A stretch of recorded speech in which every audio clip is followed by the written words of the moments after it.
Boa noite a todos. É com muita alegria que estamos iniciando mais um Evangelho online do Centro Espírita Esperança e Fé. Eu sou a Tânia e todas as segundas-feiras nós estamos aqui, né, com os nossos amigos nas nossas janelinhas, uns com a janelinha aberta, outros com a janelinha fechada, mas nós estamos aqui. E os nossos amigos que nos assistirão pela internet, né? Para iniciar o nosso evangelho, sempre realizamos uma leitura, né? A nossa amiga Solange realiza a leitura do evangelho para nós, né? Solange, querida, seja bem-vinda. Dona Shirley também já está aqui conosco, né, dona Shirley? Tudo certo? Tudo certo. Então, vamos lá. A espada simbólica. Não cuideis que vim trazer a paz à terra. Não vim trazer a paz, mas a espada. Jesus. Mateus capítulo 10, versículo 34. Inúmeros leitores do Evangelho perturbam-se ante estas afirmativas do Mestre Divino, porquanto o conceito de paz entre os homens, desde muitos séculos, foi visceralmente viciado. Na expressão comum, ter paz significa haver atingido garantias exteriores, dentro das quais possa o corpo vegetar sem cuidados, rodeando-se o homem de servidores, apodrecendo na ociosidade e ausentando-se dos movimentos da vida. E ele mesmo foi o primeiro a inaugurar o testemunho pelos sacrifícios supremos. Há quase 20 séculos vive a Terra sob esses impulsos renovadores. E ai daqueles que dormem, estranhos ao processo santificante. Buscar a mentirosa paz da ociosidade é desviar-se da luz, fugindo à vida e precipitando a morte. No entanto, Jesus é também chamado o príncipe da paz. Sim, na verdade, o Cristo trouxe ao mundo a espada renovadora da guerra contra o mal, constituindo em si mesmo a divina fonte de repouso aos corações que se unem ao seu amor. Esses, nas mais perigosas situações da terra, encontram nele a serenidade inalterável. É que Jesus começou o combate de salvação para a humanidade, representando ao mesmo tempo o sustentáculo da paz sublime para todos os homens bons e sinceros. Livro Caminho, Verdade e Vida, lição 104, do Espírito Emmanuel, psicografia de Francisco Cândido Xavier. Muito bem, muito obrigada, Solange. Nada, eu que agradeço. E esse é o nosso Emmanuel, né, nos ensinando a todo instante. E agora eu vou convidar a nossa amiga Keila, que irá fazer para nós a nossa oração inicial. Seja bem-vinda, Keila. Obrigada, Tânia. Boa noite a todos. Boa noite, querida. Então, eu convido todos agora, né, a elevarmos o nosso pensamento a Deus, nesse momento em que nós nos reunimos, ainda que distantes fisicamente. Nós queremos agradecer a Deus pela oportunidade de nós estarmos conectados, compartilhando aí os nossos propósitos, os nossos ideais, os ensinamentos do Cristo. Pedimos a Tua presença, Senhor, neste encontro, que a luz ilumine nossos pensamentos, que a Tua paz habite os nossos corações, que a Tua sabedoria conduza cada palavra. Possamos cultivar o respeito, a escuta, o compromisso com o bem coletivo. Que sejamos instrumentos de união, de aprendizado, progresso, sempre com humildade e clareza de intenções. Abençoa, Senhor, cada pessoa aqui presente e os que assistirão posteriormente, seus lares, suas famílias, cada uma das suas missões. E que essa reunião seja produtiva, seja leve e guiada pelo bem maior. Que assim seja. Que assim seja, né? E agora nós vamos convidar a nossa amiga Odília. Odília, seja bem-vinda. Odília, Tânia. Nós que agradecemos sua presença, amiga. Ela vai fazer para nós a leitura de um Família. fragmento hoje do Evangelho, né, Otília? Uhum. Laços de família. Vamos lá, laço de família. No espaço, os espíritos formam grupos ou famílias entrelaçados pela afeição, pela simpatia e pela semelhança das inclinações. Ditosos por se encontrarem juntos, esses espíritos se buscam uns aos outros. A encarnação apenas momentaneamente os separa, porquanto, ao regressarem à erraticidade, novamente se reúnem como amigos que voltam de uma viagem. Muitas vezes, até uns seguem a outros na encarnação, vindo aqui reunir-se numa mesma família ou no mesmo ciclo, a fim de trabalharem juntos pelo seu mútuo adiantamento. Se uns encarnam e outros não, nem por isso deixam de estar juntos pelo pensamento.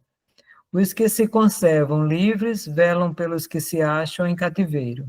Os mais adiantados se esforçam por fazer que os retardatários progridam. Após cada existência, todos têm avançado um passo na senda do aperfeiçoamento.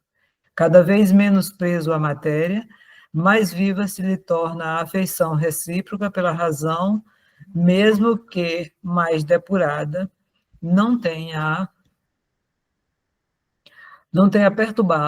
a perturbá-la o egoísmo, nem as sombras das paixões. Podem, portanto, percorrer assim ilimitado número de existências corpóreas, sem que nenhum golpe receba a mútua estima que os liga. Está bem visto que aqui se trata de afeição real, de alma a alma, única que sobrevive à destruição do corpo, porquanto os seres que neste mundo se unem apenas pelos sentidos, nenhum motivo têm para se preocuparem no mundo dos espíritos, se procurarem no mundo dos espíritos. Duráveis somente o são as afeições espirituais, a de natureza carnal se extinguem com a causa que lhes deu origem. Ora, semelhante causa não subsiste no mundo dos espíritos, enquanto a alma existe sempre. No que concerne às pessoas que se unem exclusivamente por motivo de interesse, essas nada realmente são umas para as outras. A morte as separa na terra e no céu. Allan Kardec, Evangelho segundo o Espiritismo. Ninguém poderá ver o reino de Deus se não nascer de novo. Capítulo 4. Muito bem, obrigada, Otília. De nada, Tânia. Uma leitura que a gente tem que fazer todos os dias aí no Evangelho, laço de famílias, né, meus amigos? E agora, né, vamos chamar a nossa amiga Valdete. Valdete, tudo bem, querida? Boa noite a todos. Boa Tudo bem, noite. graças a Deus. Mais uma vez estamos aqui com muita alegria. E cada Tentando vez... trocar. E cada vez mais, Valdete, a gente vê que a gente precisa estudar as leis morais, né? Não tem jeito. Ali naquele primeiro capítulo, que eu e a Valdete está ali relendo o porquê da vida de Leon Denis, a gente vê, né? Se a gente não tiver leis morais na nossa vida, a coisa vai complicando, né? Então, meus amigos, vamos estudar essas leis. A Valdete vai terminar e vai ficar gravada lá no nosso canal, a gente vai lá e pega de novo, vamos ouvir. E hoje eu vejo que, embora seja pequena, né, Valdete, só tem 3 itens, mas essa é uma lei que a gente está vendo que atualmente nós estamos passando por momentos muito difíceis na sociedade. A sociedade está aí, como eu converso muito com a Valdete, ela fala assim, olha, isso é tudo aí, ó, consequência aí desse mundo de regeneração que a gente está caminhando, né? Então, meus amigos, vamos deixar a Valdete falar. Quando ela fala que o tema é pequeno, vocês vão ver o tanto que essa menina traz de conhecimento para nós. A Solange está lá rindo, não é, Solange? É pequena e a Valdete vai ali. E eu fico tentando, copiando o que ela está falando e não consigo, não alcanço. Imagina, está tudo em Kardec. Então, seja bem-vinda, minha amiga. Então, vamos lá. Oi. Hoje, então... Meus amigos, eu vou ficar agora incomunicável, porque quando é o projeto não tem como. Então, eu vou desligar meu som, vai ficar só o som da Valdete para não dar eco, porque senão dá eco, tá? E eu também vou ficar sem som. Qualquer coisa, vocês me chamam, tá? Certo. Então, hoje é a 6ª lei, e hoje a gente entra na primeira lei daquele grupo que a gente dividiu em 3, né? Não fomos nós que dividimos. O próprio Kardec e os estudiosos descobriram e organizaram os deveres da gente com Deus, conosco mesmo e para com o próximo. Nós já vimos as 2 primeiras leis, nossos deveres para com Deus. As outras 3 para conosco mesmo. E agora as outras 4 é para com o próximo. Tem a 10ª, mas depois essa daí é porque ela interliga todas as 9 que nós vamos ver. Hoje, então, é a 6ª lei, a lei de sociedade, e essa lei, como a Tânia já anteviu aí, nós vamos ver que nós não vivemos isolados, porque Kardec já pergunta, né? A lei de sociedade, eu estou voltando aqui no meu computador, estava dando errado. Então, a lei de sociedade, ele dividiu em 4 temas, mas ele juntou 2 em um só. Ela é uma necessidade da vida social. Então, já está falando sociedade e vida social, porque ninguém vive isolado. Depois vem a vida de isolamento, que muita gente prefere, né? E o voto de silêncio, o calar-se e não dar palpite, não falar nada. E, por último, os laços de família, porque a gente sabe que na sociedade o núcleo familiar é a base da formação das relações sociais de modo geral. Então, nós vamos começar aí da necessidade da vida social. Pode passar. Bom, Deus já nos deu uma coisa que ele já nos deu, a fala. Se for para eu viver sozinho, eu vou falar com quem? Então, esse dom da fala já implica em comunicar-se. Se a gente já tem a fala já para se comunicar, é porque a gente não vai viver sozinho. E então, a vida social, a sociedade, é um dom que Deus nos deu, ele já nos criou para a gente se relacionar com os outros demais. Isso porque a gente sabe que só convivendo com outra pessoa é que a gente vai progredir, aprender, vai ter oportunidade de ajudar-se uns aos outros, porque ninguém consegue fazer tudo nessa vida, ser autossuficiente para fazer tudo e não depender de ninguém. Então, todos nós dependemos, sim. Dependendo da escolha que a gente faz, do trabalho que a gente escolhe, da posição mesmo na sociedade que a gente ocupa, a gente vai desempenhar uma missão, uma tarefa que não abarca todas as necessidades do ser humano. Então, viver sozinho, a gente sente falta de colaboração, de aprendizado, de entendimento das coisas na convivência com o próximo. Então, a gente necessita dessa vida trocando uns com os outros, aprendendo uns com os outros, ajudando uns aos outros. Essa ajuda mútua, então. E isso nos leva ao progresso, que é o objetivo principal das nossas existências. Deus nos criou simples e ignorantes para trilhar o caminho da evolução, e a evolução é fatal, o progresso é fatal, é determinante, ninguém vive sem progredir. Na próxima lei, que é a lei do progresso, a gente vai analisar isso daí.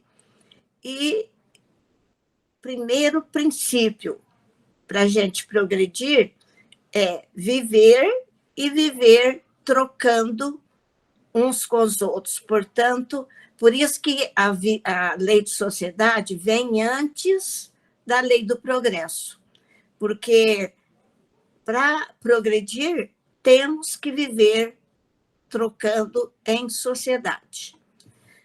E o isolamento absoluto embrutece e estiola. Estiolar é enfraquecer. Então, toda pessoa que acaba se isolando, ela acaba se enfraquecendo, ela acaba se embrutecendo. Quer ver um exemplo? Não foi bem o isolamento absoluto, mas aqueles garimpeiros naquela Serra Pelada, eu lembro que alguém contou que um garimpeiro, que era de São José do Rio Preto, ele acostumou tanto ali naquele descer, subir, cavando terra, eles ficam isolados naquele mundo ali, de ganância, de busca de uma riqueza que está no solo. Aí, quando ele veio passear em Rio Preto, ele não obedecia semáforo, ele não obedecia ninguém, ele acabou se embrutecendo como a pedra bruta. Então, isso por quê? Porque ele perdeu esse contato de educação que a gente recebe, de convivência uns com os outros, de respeitar uns aos outros. Então, ele acabou embrutecendo, porque foi um tipo de isolamento. Eu disse não absoluto, porque ali ele convivia com outras pessoas, mas imagina alguém que se isola totalmente. Ela perde noção do que é viver um ao lado do outro, o que é sentir, ter empatia, sentir o que o outro está sentindo, procurar ajudar, receber carinho, receber atenção, receber amor. Então, tudo isso, e ela enfraquece, porque aquilo que ela havia ganho até em outras existências, ela acaba não perdendo, mas enfraquecendo. Fica frágil, não é? Pode passar. Aí vem o outro item, a vida de isolamento. Esse isolamento, então Kardec perguntou, porque tem gente que, e acontece até hoje, com muitas pessoas que não querem compartilhar com ninguém, sai de casa, vai morar sozinho no apartamento, não quer conviver ali. Até eu estava vendo sobre relações amorosas atuais, né? Os jovens de hoje falam que não quer casar, se casam, um mora numa casa, o outro mora na outra, ficam isolados, não tolera nada que o outro faça e que perturbe. Então, isso daí é muito egoísmo, satisfazer as suas coisas e não pensar no outro, não pensar no próximo. E acaba sendo inútil, porque não colabora, não ajuda. Então, esse isolamento aí social, que muita gente hoje tem feito isso, morar sozinho, porque é melhor.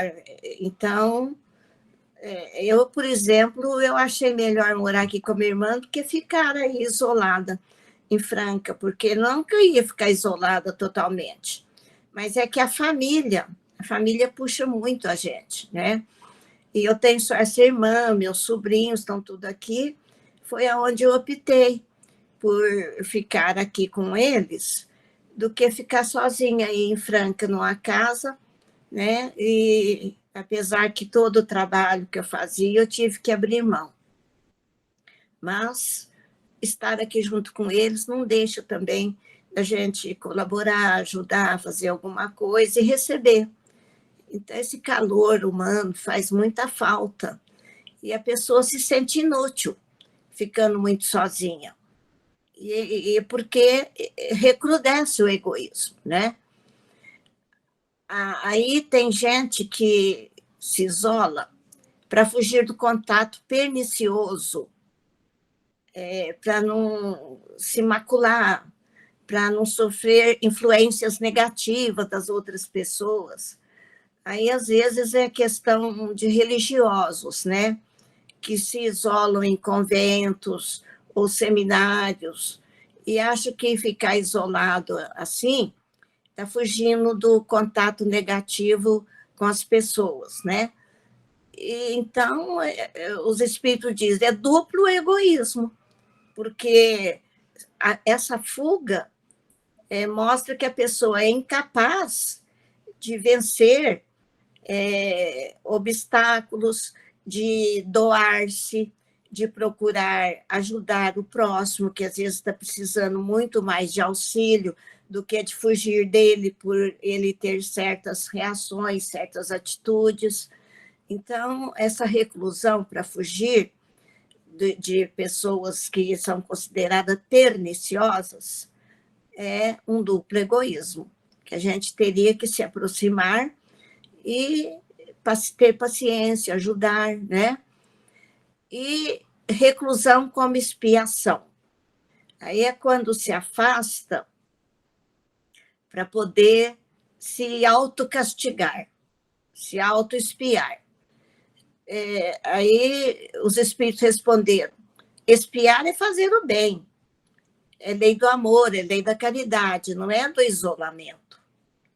Então, ficar fora para poder se punir, porque fez muita coisa errada, não. Continua ali com os outros e muda de atitude. Faça o bem, ajude, ame. Então, isso daí, sim, é que vai procurar melhorar, porque muita gente tem noção errada de expiação, de prova, né? As provas são experiências que a gente vivencia, não para pagar nada que fez errado. As experiências sempre acrescentam, sempre faz a gente aprender. Então, estar em provas é estar com oportunidades de crescer, de aprender, de progredir. Agora, a expiação, sim, aí você está retificando, você está resgatando algo que você fez, pode até ser nessa existência mesmo, mas geralmente em existências anteriores, que você prejudicou pessoas. Agora você vem para retificar, para corrigir e para entender que aquele mal que você fez, você agora tem que retribuir fazendo bem, consertando, mudando. Então, espiar não é isolar-se, é estar sempre em contato com as pessoas. Fugir do mundo para amparar os infelizes. Aí, se a pessoa... eu lembro do Divaldo e do Chico. Eles fugiram como?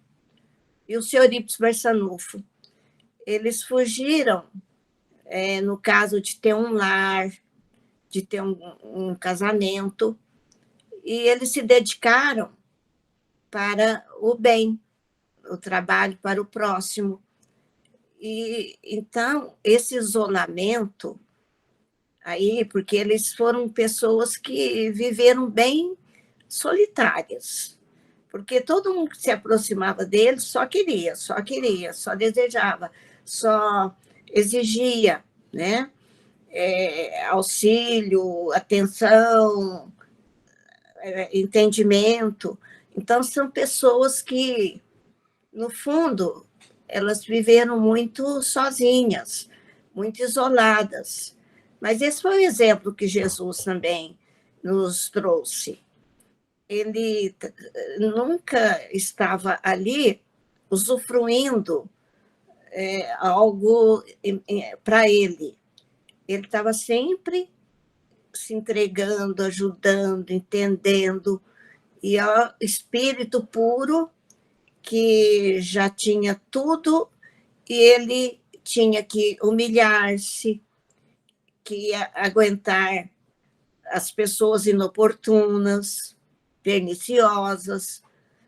Então, esses exemplos mostram, então, são pessoas que, no fundo, viveram isoladas, de ter aquelas coisas que todos nós temos, de ter férias, de poder estar passeando. Eles não tinham muito disso.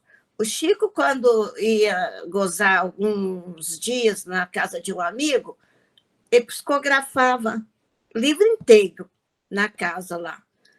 O Clóvis Tavares que conta até isso daí. O Divaldo também viajou o mundo, mas fazendo o quê? Pregando. Ele não foi curtir as belezas, as tradições de outros países. Ele ia e ficava enfurnado, sempre ali com as pessoas, ensinando, fazendo palestra, né? E o senhor Eurípides? O senhor Eurípides, então, saiu de Sacramento. Ele ficou ali os seus 38 anos e entregando tudo que ele tinha de bom para os outros. O doutor Novelino conta que um dia um aluno, ele citava que aluno que era, perguntou para ele por que ele não tinha casado. Aí disse que ele ficou com o semblante assim meio triste e falou: eu casei com a humanidade. Então, o doutor não esquecia dessa passagem, porque ele desencarnou aos 38 anos, né? E não tem notícia que nem namorado ele teve, nem nada. Então, é um exemplo que a gente tem, né? E eu estava relendo aquele livro Renúncia, porque eu lembrei da Alcione.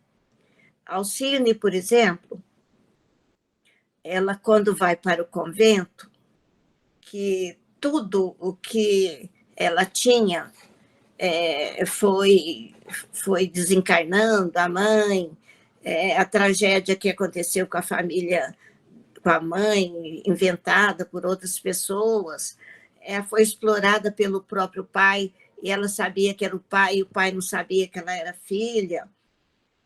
O mentor dela, o tutor, que era o padre Damiano, que é o Emmanuel hoje, ele desencarnou também, então ela foi perdendo. E o grande amor da vida dela, ela veio para conduzi-lo dentro do sacerdócio, e nada deu certo. Então ela acabou sendo uma freira carmelita de um mosteiro. E como a superiora estava muito doente, aí ela teve que assumir o lugar. E quando ela assumiu, ela abriu o convento. Aí ela, se eles recebiam verba, ela distribuía a verba conduzindo todas aquelas freiras que estavam ali no convento, cada uma dentro daquilo que tinha facilidade para fazer. Uma para ser educadora de crianças desvalidas, outra para orientar as mães, outra como enfermeira para cuidar dos doentes, outra lá na cozinha para poder fazer alimento, distribuir para aqueles que necessitavam. Então, vivia todo mundo trabalhando, feliz, até que ela foi denunciada por invejosos, que ela tinha aberto as portas do convento, e ela acabou enfrentando o padre que veio para fazer observação, e era um padre libidinoso, que queria, assim, prejudicar as freiras, ter relações com as freiras. Aí elas ficaram tudo apavoradas, começaram a falar com ela, e ela, então, acabou, por sugestão da Madre Superiora, que estava muito doente, de falar com ele, e ele levou como se ela fosse deturpadora dos ensinos ali do convento. Aí denunciou ao Santo Inquérito, a Inquisição, ela foi presa e ela ficou 10 meses numa cela fria e úmida. E tudo isso por quê? Porque ela abriu o isolamento em que vivia o convento, e só as freiras ficaram orando, ela mudou tudo. Ela abriu para a prática do Evangelho de Jesus. E ela falou com esse superior que foi lá observá-la, que Jesus caminhava, ensinava em todo lugar, ele curava, e que ele não ficou isolado do mundo. E o padre não entendeu nada, falou que ela estava com ideias revolucionárias, que ela estava mudando tudo, e que ela estava com ideias luteranas, porque tinha tido a reforma protestante, e Martim Lutero tinha se rebelado contra aquelas práticas negativas que a igreja impôs. E daí ela acabou morrendo lá por causa disso. Então, ela foi corajosa para quebrar essa vida de isolamento, né? E impondo o bem, o trabalho, e o Evangelho de Jesus vivenciado ali por todo mundo. Então, ainda existe muito disso, né? Nesses assim, institutos, nessas instituições religiosas, esse isolamento para ficar com beatitudes, mas sem a prática do bem. Então, me lembrei muito disso, porque na época do Kardec era muito mais comum. Hoje já abriram as portas, né? Os monastérios, os conventos, os seminários. Eu sei que eu visitei até aquele seminário que tem lá indo para Ribeirão Corrente, que é dos franciscanos, que eu tinha aluno lá no SED, que era estudante lá na Capelinha, mas que seguia os franciscanos. E eles me chamaram domingo para passar lá com eles. E lá ele nos recebeu os colegas de classe, e também eles fizeram pão, fizeram esfirra, eu lembro direitinho, eles trabalhando. Então, esse contato aí, ó, eles já fazem, né? E eu acabei indo justamente a professora espírita, porque eu ouvia muito eles e eu explicava as coisas de Jesus. Eles achavam que o espiritismo não seguia Jesus, né? Tem essa ideia. Então, pode passar. E o retiro e a tranquilidade em certos trabalhos, o isolamento da sociedade, então, para certos trabalhos, é necessário. Aí eu pus o escritor.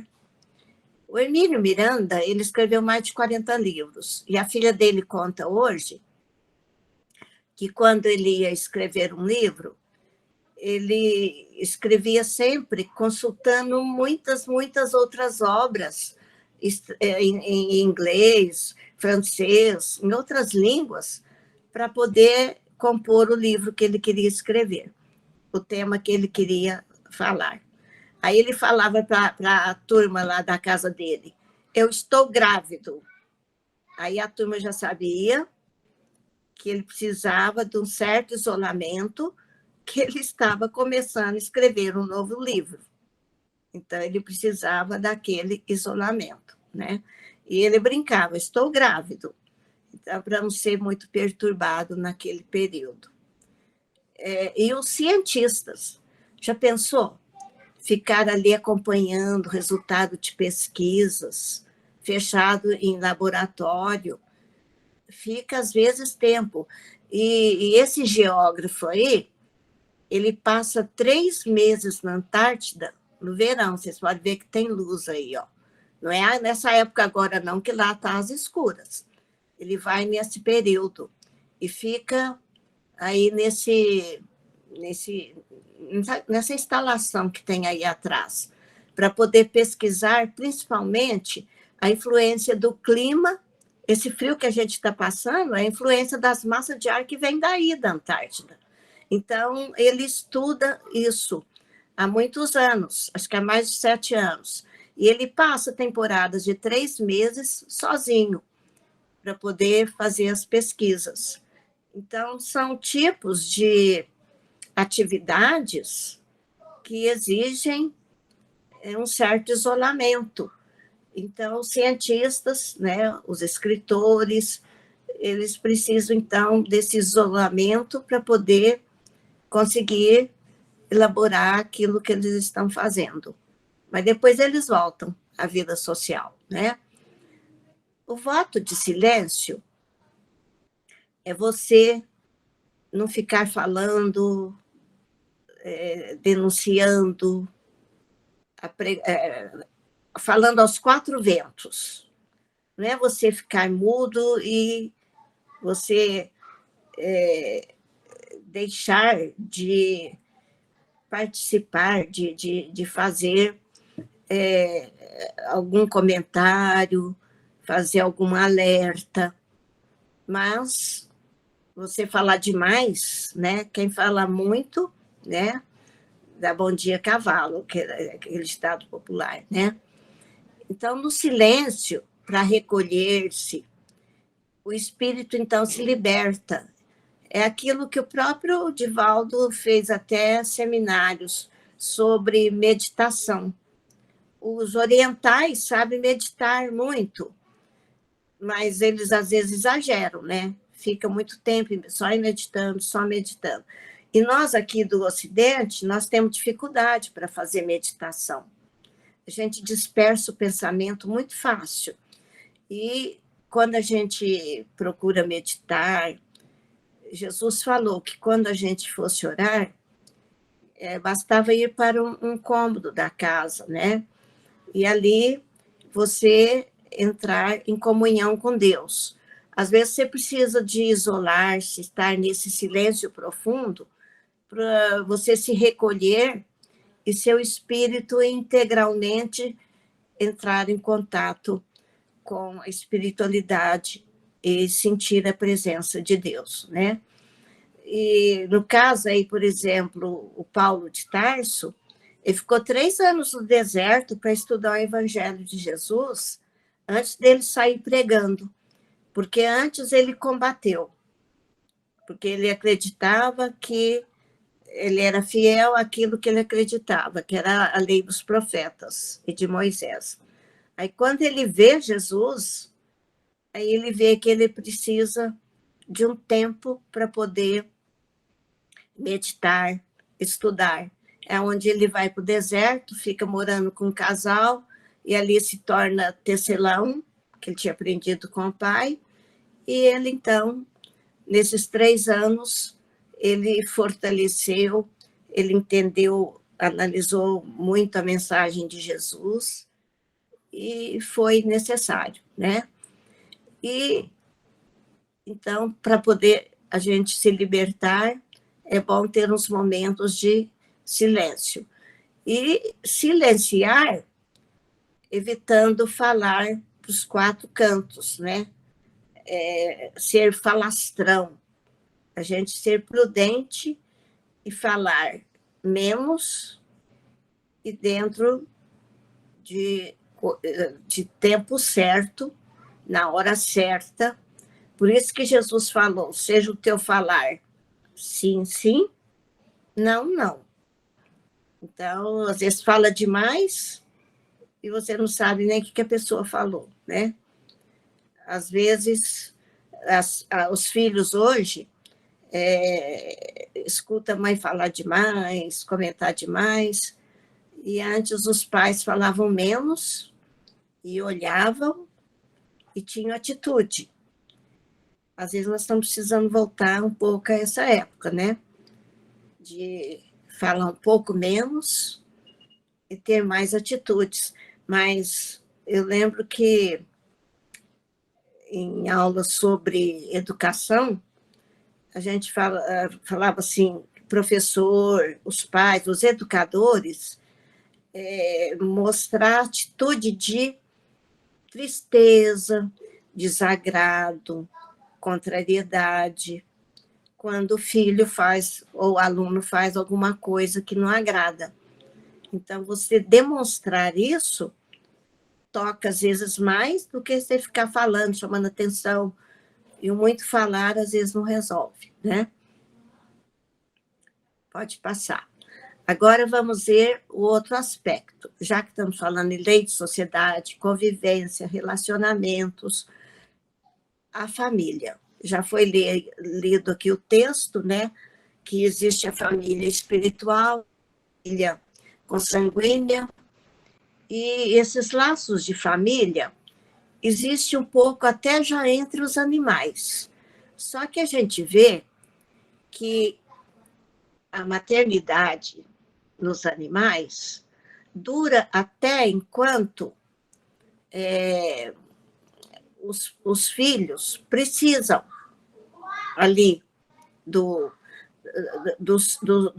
da mãe, principalmente a mãe, né? Da proteção, porque visa mais a vida material, a sobrevivência. Já quando a cria cresce, os pais não reconhecem mais, as mães não reconhecem mais, a ponto, às vezes, de quando um filho torna um macho, às vezes ele vai procriar com a fêmea que era sua mãe, porque isso entre os animais não é estabelecido entre os homens, porque lá entre eles o instinto de conservação da mãe que deu à luz de proteger o filhote. Isso, então, mostra que é mais para manter a vida da cria. Aí eu peguei umas fotos de carícia, de ternura, muito bonitinha entre os animais, né? Aí olha aí a ursa, como é pequenininho o filhotinho, e ela é tão gigante, né? E ela fica numa oca, nasceu aqui acho que foi no aquário de uma ursa branca, um filhotinho. Aí os cuidadores fizeram uma oca, puseram ela lá para poder ela ter esse espaço de ficar cuidando, porque senão, às vezes ela até come o filhote, mas ali eles puseram todo o cuidado, tudo, e ele foi crescendo, ele está vivo lá. Olha, até o rinoceronte, que a gente acha tão abrutalhado, grosseiro, um animal gigante, né? Olha como ele cuida do filhotinho. As aves nem se fala, né? Aí a leoa lambendo o filhote. Aqui. O macaco é impressionante, né? Parece que é gente. O jeito que pega o filhotinho. muito interessante que a gente vê que entre os animais tem esse carinho, essa proteção, né? E agora entre nós, seres humanos? Muita gente fala assim, a família é questão de educação social, cada povo tem um tipo de família, tem as monogâmicas, tem as poligâmicas, aquelas que têm mais de muitos maridos ou muitas mulheres, que isso é questão de cultura, não é não. Ela não vem de costumes, não, porque os laços de família, eles são necessários ao progresso, porque a gente entende que esses laços não são fortuitos, gratuitos, por acaso. São laços que são pré-determinados, são planejados, e então vêm espíritos que precisam estar ali juntos para poder progredir, para criar, fortalecer esses laços. E todas as famílias estando fortalecidas, esses laços sendo fortalecidos, então, além de progredir aqueles seres que estão ali convivendo no cadinho do lar, eles vão levar isso para a sociedade. Porque eu vi um pai depondo, ele tem um filho único, o dia que o filho foi buscar a roupa da formatura, ele foi assaltado e morto. Então, ele está fazendo assim campanha que juízes, para que aqui os laços, que o Brasil é campeão em assassinatos, roubo de celular, não sei o quê, do mundo. E que você vai na Índia, é um país com necessidades sociais como aqui. Só que lá ninguém rouba, há um respeito geral, por mais necessidade que eles tenham, e que isso vem da educação no lar. A educação lá na Índia é formar esses hábitos, esses costumes de respeito uns aos outros. E aqui, a família, então, ele quis dizer que está falhando. Educar as pessoas, apesar das necessidades que tem, não tem justificativa para poder deixar que aconteça. Por exemplo, agora nas redes sociais, né? Está havendo apedrejamento de ônibus aqui na Grande São Paulo, aqui em São Paulo. Mais de 300 ônibus foram apedrejados. Isso na hora do rush, ou à tarde, ou à noite, quando o pessoal está voltando para casa. De repente, uma pedra arrebenta um vidro. Machucou até pessoas, assusta as pessoas, os motoristas estão assustados e não descobrem como que é. E ontem eu vi uma reportagem dizendo que pelas redes sociais, adolescentes que estão vendo quem é que consegue quebrar mais vidro do que o outro. Então, é um tipo de competição que não é desses grupos criminais. Então, os pais precisam ter cuidado para ver o que está vendo, aí acompanhar o que os filhos estão fazendo, né, no celular. E antes disso, de só vigiar, passar os ensinamentos de Jesus, que é o que está faltando. Então, aqui já não basta o crime organizado, já não basta os roubos e tal, né? Agora, as pessoas que necessitam deslocar para trabalhar e tudo, passando por esses problemas, assim, muito, como se diz, muito bárbaro, hábitos inadmissíveis, né? Que está perturbando a sociedade toda. Então, é um problema. A gente tem que colaborar, educando, passando o máximo possível o Evangelho de Jesus, e principalmente nos nossos lares.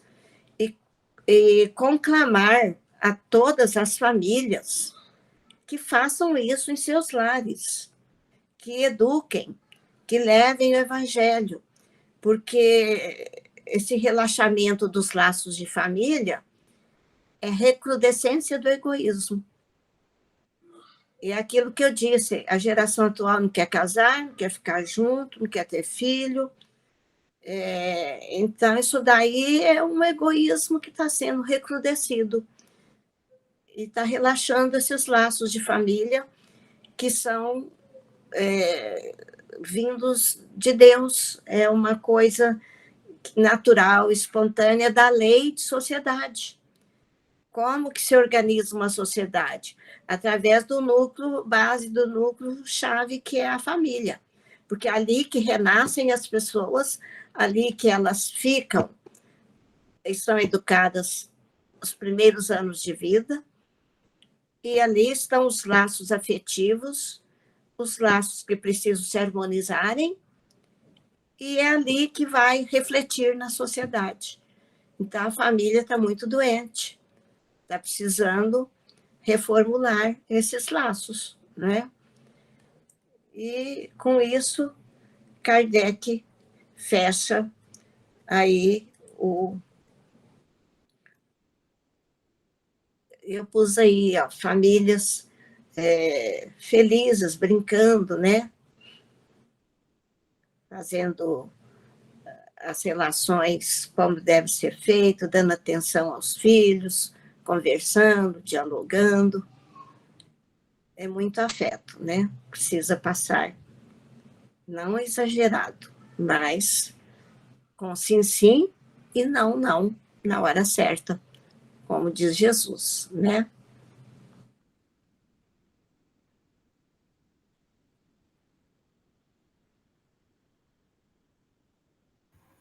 Eu fico aqui atrás das câmeras e querendo falar. Então, né, Valdete, essa questão da família, né, até o Papa, né, que não é uma religião, não é a nossa, tudo, ele vem, esse novo Papa, falando da importância da família, né, que a família é um homem e uma mulher, né, então a gente respeita outras uniões, tudo, mas a verdadeira família é essa família que a gente estava vendo ali, né? Então, Família de porque Jesus. sim, sim, porque sem a família não tem como, sem um homem e uma mulher, não tem como a humanidade continuar, né? Então, tem coisas que a gente tem que ter essa maturidade, pensar o que é certo e o que é errado, né? É a família de Jesus ali. É a falta de Jesus, né? Que nós estamos vendo atualmente na sociedade, né? Nós temos que trazer Jesus para dentro dos nossos lares, né? Então, para que a gente possa chegar a esse mundo, né? De galgar os degraus aí da nossa evolução, né? Amiga, que tema apaixonante, né, meus amigos? Solange, deu para ir notando aí as coisas? É um tema que a gente tem aí que estudar, estudar. Não existe família doriana, eu sempre brinquei assim, né? Não existe família doriana, mas nós temos que estar aí, né? Essa sociedade, seja a sociedade mais, ali o próximo mais próximo, que são os nossos familiares, como na sociedade em que vivemos, né, que expande aí do trabalho, né, da vida social, nós temos que ter os ensinamentos do nosso mestre Jesus, né? Muito bom. Mais alguma coisa, Valdete? Não, acho que é só isso mesmo, né? Tem sempre Né? que refletir mais, pensar. E como está acontecendo esses novos modelos de família, eles também têm que, né, pensar nisso. Sim. Porque são espíritos que caíram nesse tipo de família, também planejado, né? Porque eu sei de moças, duas, né, que formaram um casal, uma engravidou, a outra doou o óvulo, só que o espermatozoide não sabe quem que é o pai, né? É desses aí que é importado, sei lá de onde. É. Foi feito aqui em São Paulo.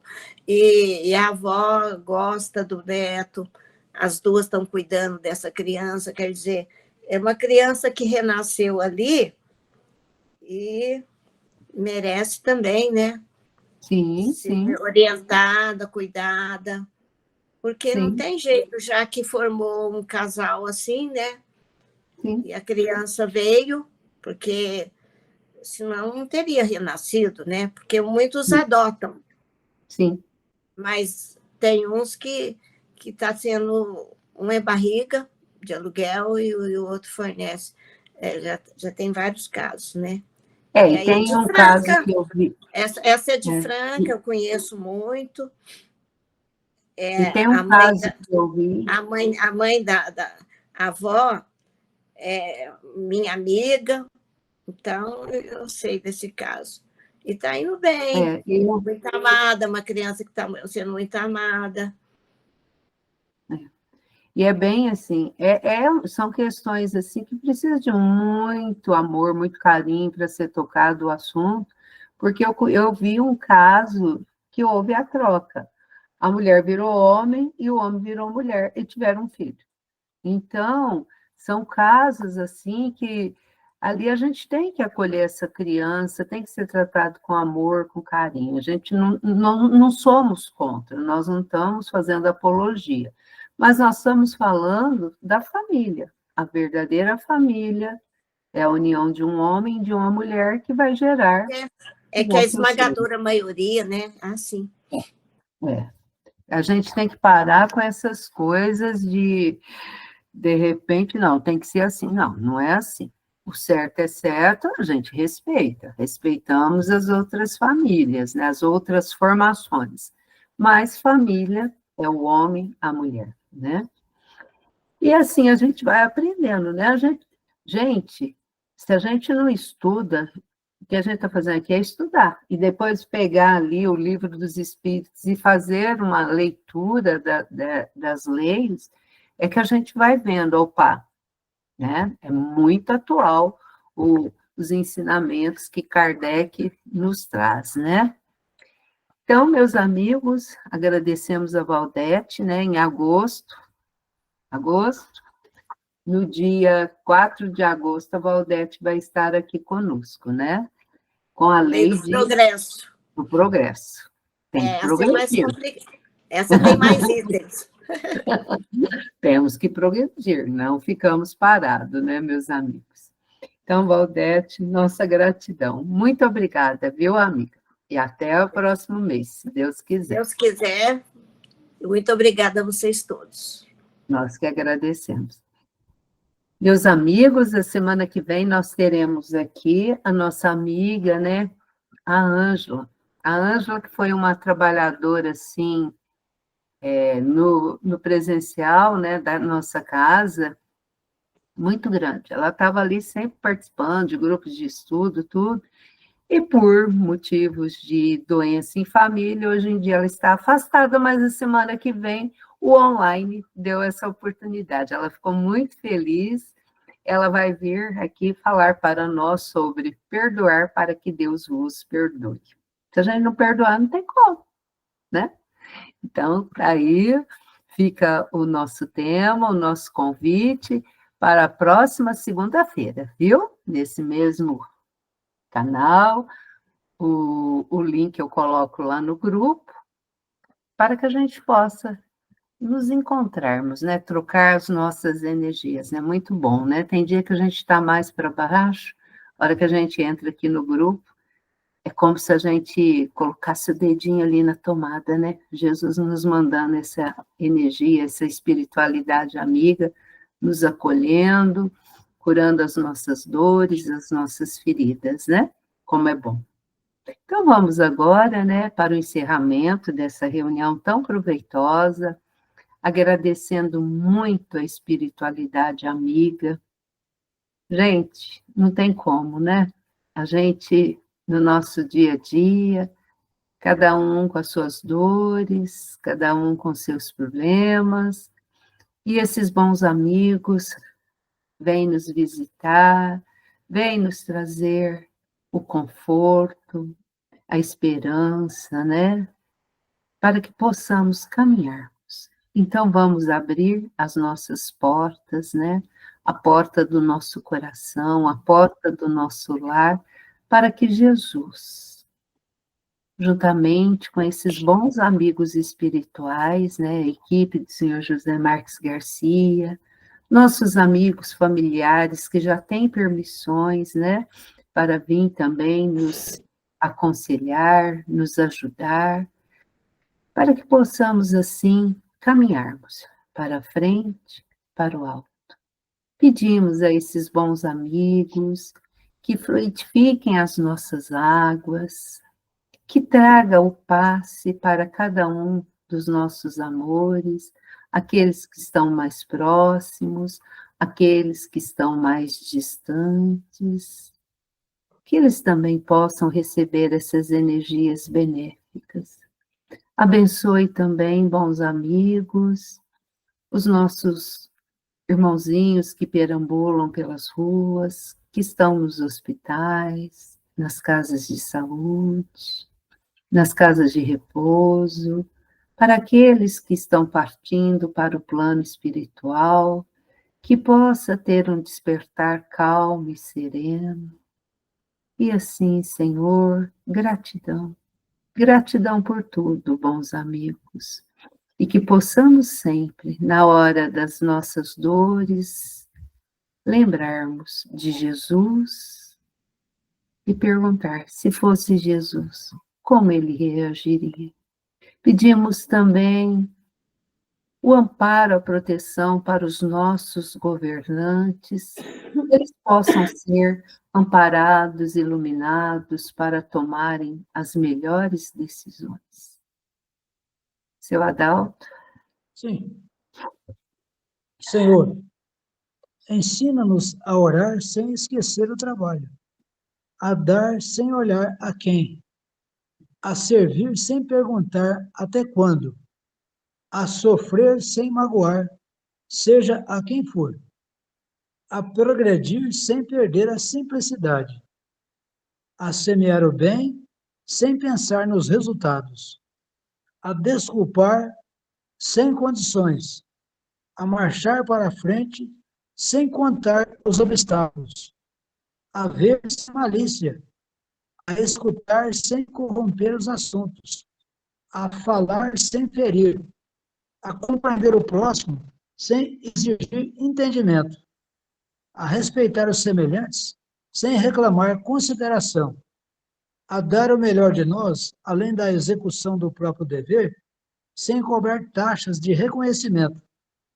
Senhor, fortalece em nós a paciência para com as dificuldades dos outros, assim como precisamos da paciência dos outros para com as nossas próprias dificuldades.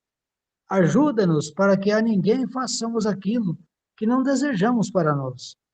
Auxilia-nos, sobretudo, a reconhecer que a nossa felicidade mais alta será, invariavelmente, aquela de cumprir os desígnios onde e como queiras, hoje, agora e sempre. Que assim seja. Que a paz do nosso Mestre Jesus esteja sempre em nossos corações. Que assim seja. Muito obrigada, meus amigos. Um beijo para todos. Fiquem com Jesus e até a próxima semana, se Deus quiser. Aos nossos amigos virtuais também. Fiquem com Jesus. Até mais. Obrigada, Valdete. Um beijo, Valdete. Obrigada a vocês. Um beijo também.